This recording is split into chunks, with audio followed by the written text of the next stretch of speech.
ကဲအားလုံးပဲမင်္ဂလာပါဗျာအဲ့တော့ကျွန်တော်တို့ဒီနေ့ကတနင်္လာနေ့ညနေပိုင်း81ထွက်ပြီးသွားပြီပေါ့နော်အဲ့ဒီဟာလေးကျွန်တော်ပြီးခဲ့တဲ့ကြာတပတိတောက်ကြတော့တင်ထားတဲ့ဒါလေးရှိတယ်ပေါ့နော်အဲ့တော့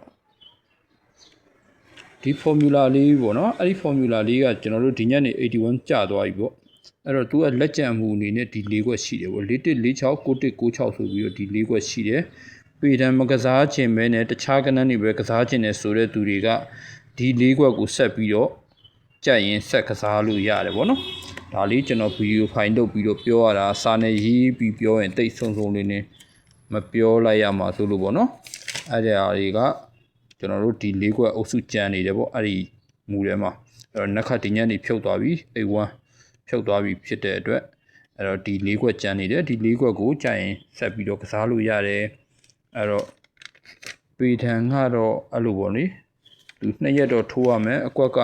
20ဖြစ်တယ်ပေါ့နော်အဲ့တော့ပေထံကြိုက်လို့ကစားတဲ့သူတွေကပေထံတစ်မျိုးပဲစောက်ချပြီးတော့ကစားစေခြင်းတယ်ပေါ့နော်အကွက်တွေအများကြီးရိုက်လိုက်ပြီးတော့မထိုးစေခြင်းဘူးအဲ့တော့ဒါဒီနေ့ကြာသွားတဲ့29sorry A1 ပေါ့နော်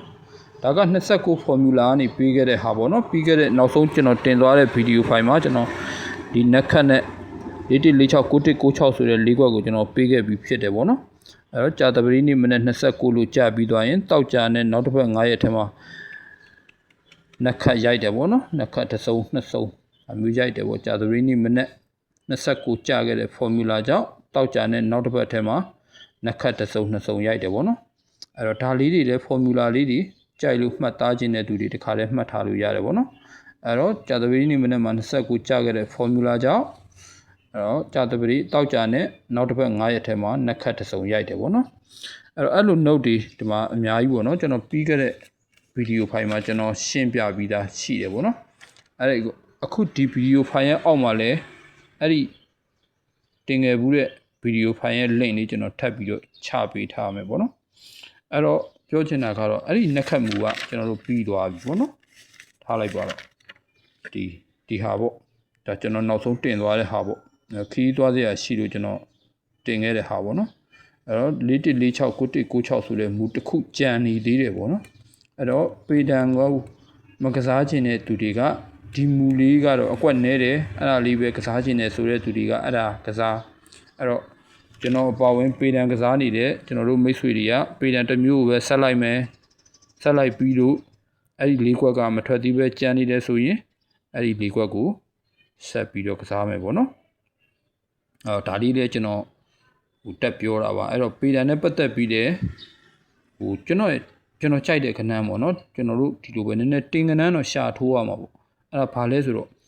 ကျွန်တော်ဒီပေတံထဲမှာပေါ့နော်ဒီပေတံထဲမှာကြိုက်တဲ့ကနန်း6ခွက်ထုတ်ထားတယ်ပေါ့နော်အဲ့တော့အပေါ်တန်းမှာရှိနေတဲ့53ကို46ခွန်နဲ့ကတ်ထားတာပေါ့အောက်တန်းဒီ6ခွက်ပေါ့နော်3ကို46ခွန်နဲ့ကတ်မယ်5ကို46ခွန်နဲ့ကတ်တယ်ဒါကျွန်တော်တင်ကနန်းဖြစ်ကစားမယ်ပေါ့နော်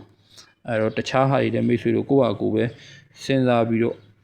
ကြည့်လို့ပေါ့နော်နည်းနည်းကျွန်တော်တို့တင်ကနန်းလေးရှာပြီးတော့တင်လို့မှန်သွားရင်ပို့ပြီးတော့ရတာပေါ့နော်အဲ့လိုဒီ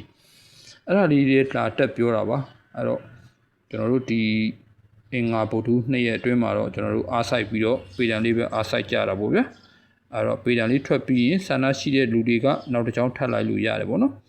ထပ်လိုက်လို့ရတယ်ဆိုတာဗုဒ္ဓဟူးကြော်သွားရင်ကြာသပတေးနဲ့တောက်ကြမှာထပ်လိုက်ခြင်းနဲ့လိုက်ပေါ့အဲ့တော့ကျွန်တော်တို့ပြီးခဲ့တဲ့ပွဲကဆိုရင်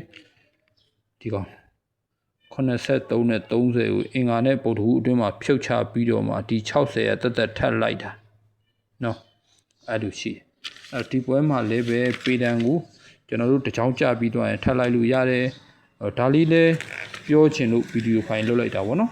အဲ့တော့ပေတံကများတဲ့ထင်ရင်အဲ့တော့တခြားမူတက်ထိုးခြင်းတဲ့သူတွေကနက်ခတ်မူကထွက်သွားပြီဖြစ်တဲ့အတွက်အပေါ်၄ခွက်ပဲကျန်တော့တယ်ပေါ့နော်အဲ့ဒီအပေါ်၄ခွက်ကိုကစားခြင်းနဲ့ဖြစ်တယ်ပေါ့နော်အဲ့တော့ဒါလေးကျွန်တော်ဗီဒီယိုဖိုင်နဲ့လာပြောတာပါဟုတ်ပါပြီအားလုံးပဲကြည့်တဲ့တယောက်ချင်းစီတိုင်းကိုကျေးဇူးအများကြီးတင်ပါတယ်ဗျာအားလုံးပဲအဆင်ပြေပေးကင်းကြပါစေဗျာ